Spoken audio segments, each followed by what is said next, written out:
কেউ যদি প্রশ্ন করে ডোনাল্ড ট্রাম্পের কোন জিনিসটা প্রেডিক্ট করা যায়, আমার জবাব হবে এরকম, তার আনপ্রেডিক্টেবিলিটিটাই প্রেডিক্ট করা যায়। মানে কতটা আনপ্রেডিক্টেবল সেটাই আসলে আমরা কখনো খুঁজে পাবো না। ওয়েস্টে কেউ কেউ ফান্ড করে এমনও বলে যে ট্রাম্পকে প্রেডিক্ট তিনি নিজেও সম্ভবত করতে পারেন না। মানে তিনি একটা কথা কখনো হয়তো বললেন, সেই কথাটা হয়তো মন থেকেই বলেছিলেন, কিন্তু উনি এত ইম্পালসিভ, উনি হঠাৎ হঠাৎ যে কোনো কিছু করে ফেলতে পারেন। আমরা নিশ্চয়ই এর মধ্যে এই খবরটা দেখেছি, আমেরিকা ইরানে হামলা করেছে। আমেরিকা ইরানে হামলা করবে এই সম্ভাবনা বেশ ভালোভাবেই ছিল। আমি গতকাল তার একটা বক্তব্যের সূত্র ধরে বলেছি যে তিনি এই সম্ভাবনাটা রাখছেন। এটা তিনি নেহায়েত যে ইরানকে ভয় দেখাতে চাইছেন তা না, তিনি এই সম্ভাবনাটা রাখছেন। কিন্তু যে কারণে কেউ কেউ বা অনেকেই একটু অবাক হয়েছেন সেটা হলো একটা মানুষ এতটা আনপ্রেডিক্টেবল হবেন এটা হয়তো অনেকেই ভাবেননি। আমরা জানি ইসরায়েল ইরানের সংঘর্ষ শুরু হয়ে যাওয়ার পর, আমি কয়েকদিন আগেই বলেছিলাম যে এটা ঠিক যুদ্ধ বলা যাবে না, কারণ দুটো দেশের কেউই পরস্পরের বিরুদ্ধে যুদ্ধ ঘোষণা করেনি। সেই সংঘর্ষের পর একটা পর্যায়ে এসে ডোনাল্ড ট্রাম্প ইরানকে 2 সপ্তাহ সময় দিয়েছিলেন যেন এর মধ্যে ইরান তার দাবি মেনে নেন, নিঃশর্ত আত্মসমর্পণ এবং তার পারমাণবিক কর্মসূচি বন্ধ করা ইত্যাদি।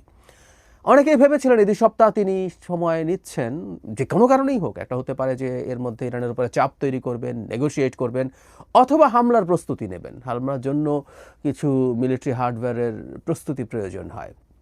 কিন্তু এই 2 সপ্তাহ সময় তিনি দেবেন এই রকম একটা আলাপ হয়েছিল, কিন্তু না, দেখা গেল তিনি ইরানের 3টা পারমাণবিক স্থাপনা ফোর্দো, নাতাঞ্জ এবং ইস্পাহান 3 জায়গাতেই অ্যাটাক করেছেন। বিশেষ করে ফোর্দোর কথা তিনি আলাদাভাবে বলেছেন তার ট্রুথ সোশ্যাল স্ট্যাটাসে, যেটার মাধ্যমে তিনি এই হামলার কথা বিশ্ববাসীকে জানিয়েছেন। সেখানে বিশাল বমিং হয়েছে ইত্যাদি ইত্যাদি। কারণ দীর্ঘদিন থেকে দীর্ঘদিন মানে এই সংঘর্ষ হওয়ার পর দীর্ঘ সময় ধরে ফোর্দো যে পারমাণবিক স্থাপনা সেটা নিয়ে প্রচুর আলোচনা হয়েছে। সেখানে তাদের সবচেয়ে সফিস্টিকেটেড, সবচেয়ে মূল সেন্ট্রিফিউজগুলো, যেগুলোর মাধ্যমে ইউরেনিয়াম এনরিচমেন্ট হয়, সেই সেন্ট্রিফিউজগুলো ওখানে সবচেয়ে বেশি আছে এবং সেটা পাহাড়ি এলাকায় খুবই মাটির গভীরে আছে। সেখানে আমেরিকা অ্যাটাক করে সেটাকে ধ্বংস করবে এই আহ্বান নেতানিয়াহু জানাচ্ছিলেন, কারণ যে বোমা দিয়ে এটা ধ্বংস হওয়া সম্ভব বলে বলা হচ্ছিল, GBU-57, সেই বোমা আমেরিকারই আছে। শুধু সেটা না, সেই বোমা ভীষণ ভারী, 13-13.5 টন ওজন একটা বোমার। সেই বোমাটা ক্যারি করে নিয়ে যাওয়ার মতো বিমান একমাত্র আমেরিকারই আছে, B-2 স্পিরিট। ইনফ্যাক্ট B-2 দিয়ে অ্যাটাক হয়েছে, এটাই আমরা এখন পর্যন্ত জানতে পারছি। জনাব ট্রাম্প যে কাজটা করলেন সেটা খানিকটা অবাক কারো কারো লাগলো, যে 2 সপ্তাহ আগেই এটা, ওই যে বললাম, তার আনপ্রেডিক্টেবিলিটিটাই প্রেডিক্টেবল, সুতরাং এটাও খুব অবাক হওয়ার ব্যাপার না। আমরা একটু আলোচনা এখন করব এটার ইম্প্যাক্ট কী হতে পারে, এটা ভবিষ্যতে কী রেজাল্ট আমাদের দিতে পারে। মধ্যপ্রাচ্যে কি একটা অল আউট যুদ্ধ বেঁধে যাবে? ইরানের কি করলে তার দিক থেকে ভালো হয়?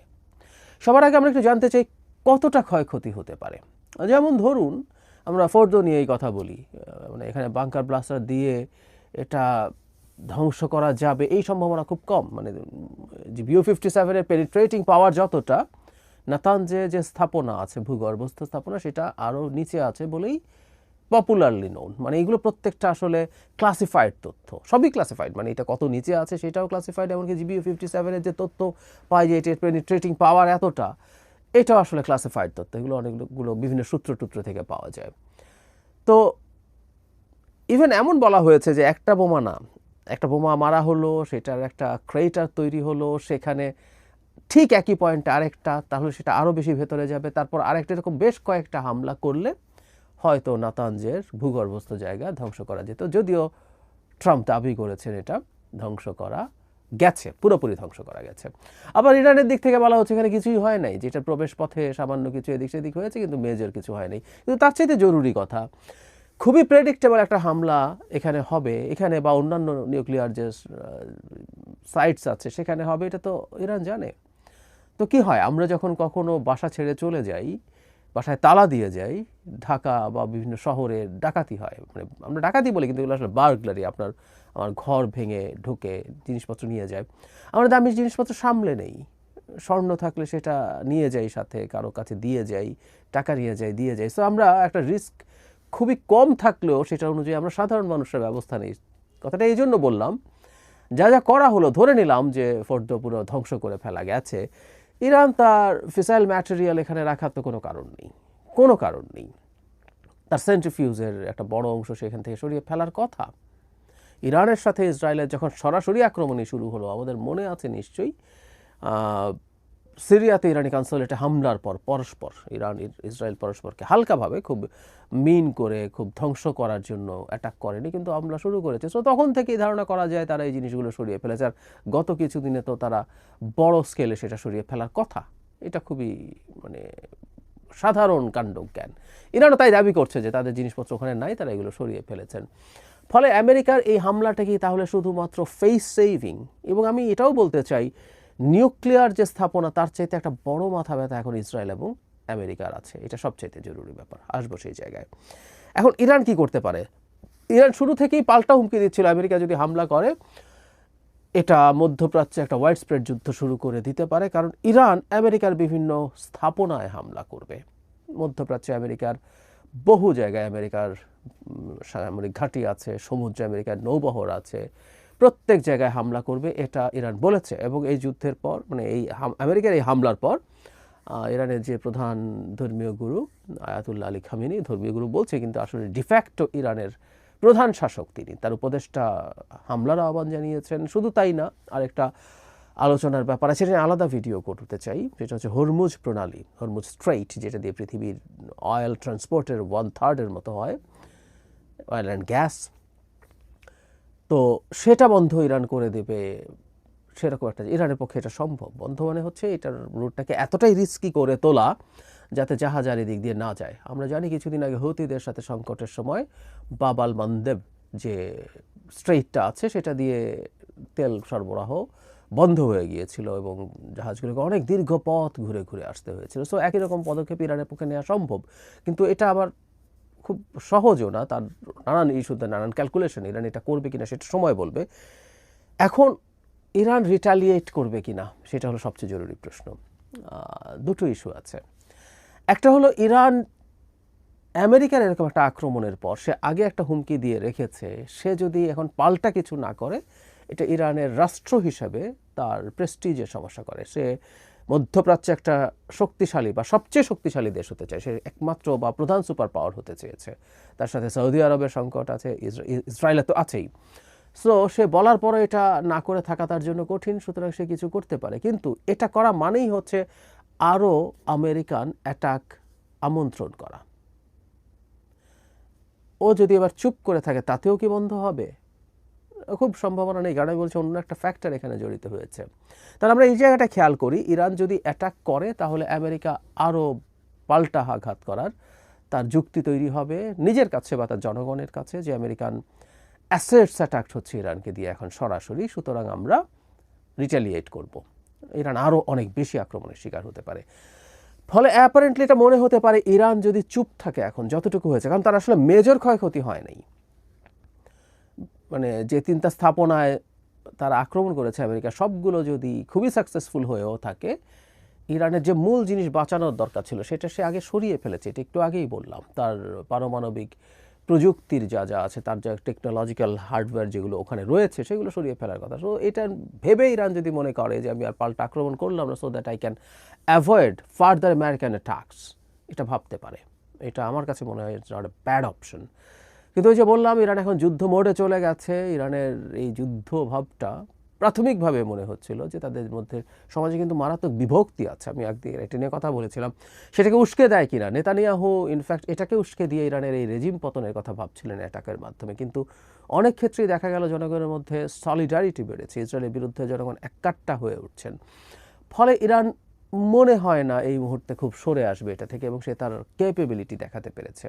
ফলে খুব টাফ না হলেও, আমি আবারও বলছি, খুব টাফ না হলেও মোটা দাগে কিছু অ্যাটাক সে করতে পারে বলে আমি মনে করি। আমাদের মনে থাকার কথা, ইরাকে যখন কাসেম সুলাইমানিকে ড্রোন থেকে মিসাইল দিয়ে হত্যা করেছিল আমেরিকা, তখনও ট্রাম্প প্রেসিডেন্ট ছিলেন, তখন ইরান কিন্তু আমেরিকান কিছু বেইসে এক ধরনের প্রতীকী হামলা করেছিল, ঠিক মেইন স্থাপনাগুলোতে না, কিন্তু বেইস এরিয়াতে সে কিছু মিসাইল লঞ্চ করেছিল এবং সেই মিসাইলগুলো ওখানে হিটও করেছিল অল্প কিছু।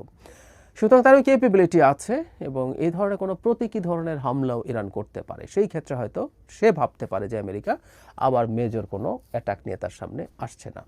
কিন্তু আমি গতকালই একটা ভিডিওতে বলেছিলাম, আপনাদের মনে থাকার কথা, আমেরিকাতে ওয়ার লবি আছে যারা সমরাস্ত্র বানায়, এটাকে ঘিরে যাদের ব্যবসা, শুধু সমরাস্ত্র না, যুদ্ধকে ঘিরে আরও নানান রকম ব্যবসা আছে, এইগুলোতে যারা আছে তারা একটা মধ্যপ্রাচ্যে ওয়াইড স্প্রেড যুদ্ধ বাঁধিয়ে দিতে চায়। যুদ্ধ মানেই মারাত্মক ব্যবসার ব্যাপার, সেই মানুষগুলোর অনেক ব্যবসা হবে। মধ্যপ্রাচ্যের প্রত্যেকটা দেশ যদি ইনসিকিউর ফিল করতে থাকে, তারা দীর্ঘদিন থেকে ইনসিকিউর ফিল করেছে, ইরানের সাথে আরও অনেকগুলো দেশের সংকট আছে, তারা খুবই হাই অ্যামাউন্টের মিলিটারি হার্ডওয়্যার প্রকিওর করেছে আমেরিকার কাছ থেকে, আরও করবে, সেটা আরও বাড়বে। তো সেই চেষ্টা তাদের দিক থেকে থাকতে পারে। ইরান তাহলে প্রতীকী করুক আর না করুক, আমেরিকা ফার্দার অ্যাটাক করার সম্ভাবনা উড়িয়ে দেওয়া যাবে না কোনোভাবেই। কিন্তু শুরুর দিকে একটা কথা বলেছিলাম যে নিউক্লিয়ার স্থাপনা না, একটা নতুন মাথা ব্যথা তৈরি হয়েছে। সেটা হচ্ছে ইরানের মিসাইল ক্যাপাসিটি। ইরানের ব্যালিস্টিক মিসাইলের যে ক্যাপাসিটি দেখা গেল ইসরায়েল আক্রমণ করার ক্ষেত্রে, শুধু সাধারণ ব্যালিস্টিক না, তার যে হাইপারসনিক মিসাইলস আছে, কিছু আছে, এই সক্ষমতাও ধ্বংস করা আসলে প্রয়োজন মনে করবে ইসরায়েল এবং আমেরিকা। কারণ ইসরায়েলে নিউক্লিয়ার ওয়েপন না, ইসরায়েলে যদি কনভেনশনাল ওয়েপন সমানে এরকম এসে পড়তে থাকে এবং যে কোনো সময় পড়ার ঝুঁকি থাকে, এটা ইসরায়েলের মানুষের যে একটা অসাধারণ নিরাপত্তা বোধ ছিল তাদের সরকারের প্রতি, সেটা কেটে যাবে এবং আস্তে আস্তে নেতানিয়াহুর বিরুদ্ধে জনমত তৈরি হবে। সুতরাং নিউক্লিয়ার যে ম্যাটেরিয়াল সেটা ধ্বংস করা হলো কি হলো না, তার চাইতে এখন নতুন বাস্তবতায় এই যে এখন মিসাইল, যে তার মিসাইল ক্যাপেবিলিটি বন্ধ করতে হবে। কারণ আমি এটা আলোচনা করেছি, আগে ইসরায়েল চিন্তা করতো যে সে যত মিসাইলই পাঠাক আমি এগুলো নিউট্রালাইজ করবো। তার 3 স্তরের যে ডিফেন্স সিস্টেম আছে, অ্যারো 3, অ্যারো 2, ডেভিড স্লিং এবং আয়রন ডোম সব মিলে। কিন্তু সেই ক্যাপেবিলিটি যখন আস্তে আস্তে তার যেহেতু ক্যাপেবিলিটি কমে গেছে, তার ইরান যে পরিমাণ ড্রোন, ক্রুজ মিসাইল সহ ওভারওয়েলম করছে, তার যে এটাকে নিউট্রালাইজ করার জন্য যে পাল্টা ক্ষেপণাস্ত্র, সেগুলোর সংখ্যা যেহেতু কমছে, তাহলে ইরানের এই লঞ্চিং বন্ধ করতে হবে এবং ইরানের এইখানে যেটা তৈরি হয় ব্যালিস্টিক মিসাইলস যেখানে তৈরি হচ্ছে, সেগুলো ধ্বংস করতে হবে। সেই বিবেচনা যদি করি, আমেরিকার আরও মেজর অ্যাটাক রুল আউট করা যাবে না। আর ডোনাল্ড ট্রাম্প যখন একবার আক্রমণ করে ফেলেছেন, একবারও যদি আক্রমণ না করতেন, ভয় দিয়ে চাপ দিয়ে যদি একটা ডিল করাতে পারতেন, যেটা তিনি প্রায় বলেন, তিনি আসলে এই একটা ব্র্যান্ডিং যেহেতু নিজ সম্পর্কে করেন, আমি যুদ্ধ ছাড়াই ডিল করাতে পারি, সেটা হয়তো তার জন্য ভালো হতো। কিন্তু আমাদের দেশেরও কিছু মানুষ মনে করতেন ডোনাল্ড ট্রাম্প প্রেসিডেন্ট হওয়া উচিত, কারণ তিনি যুদ্ধ করবেন না। এটা হাস্যকর কথা ছিল, এটা নিশ্চয়ই তারা হাড়ে হাড়ে বুঝতে পারছেন। আমরা তখনও এই আলাপ অনেক করেছি।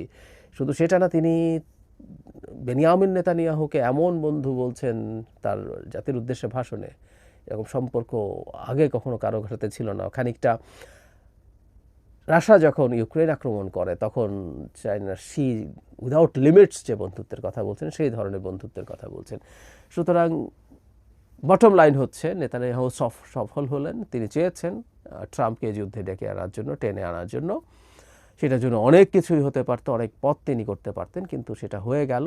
আমি ধারণা করি এখন আমেরিকা আসলে এতটুকুতে থেমে যাবে না। ইরান রিটেলিয়েট করলে তো আমেরিকা এটাকে আবার ফার্দার এসকালেট করবেই, কিন্তু ইরান যদি নাও করে, আমেরিকা সরে আসার সুযোগ নেই এবং আমেরিকাকে এখানে ছড়িয়ে রাখা, যেখানে এনগেজ রাখার জন্য ইসরায়েল আরও অনেক কাজ করবে। এবং কি এই রকম আলোচনাও আছে যে সে তার মিসাইল ইন্টারসেপশন কিছু কমিয়ে দিচ্ছে, মানে তার যত সক্ষমতা আছে ততটা না দেখিও আরেকটা কমিয়ে দিচ্ছে, কিছু মিসাইলকে সে মাটিতে পড়তে দিচ্ছে, তার টার্গেটকে আঘাত করতে দিচ্ছে, মানুষের হতাহত হতে দিচ্ছে, যাতে এই মেসেজটা সে আমেরিকাকে দিতে পারে যে সে ভালনারেবল হয়ে পড়ছে, আমেরিকার জনগণকে দিতে পারে, সারা পৃথিবীতে যে ইহুদিরা অন্তত জায়নিজমে বিশ্বাসী, তাদের উপরে যাতে চাপ তৈরি করা যায়, তারা যেন আমেরিকাকে চাপ তৈরি করে এই যুদ্ধে ইনভলভ হওয়ার জন্য। সুতরাং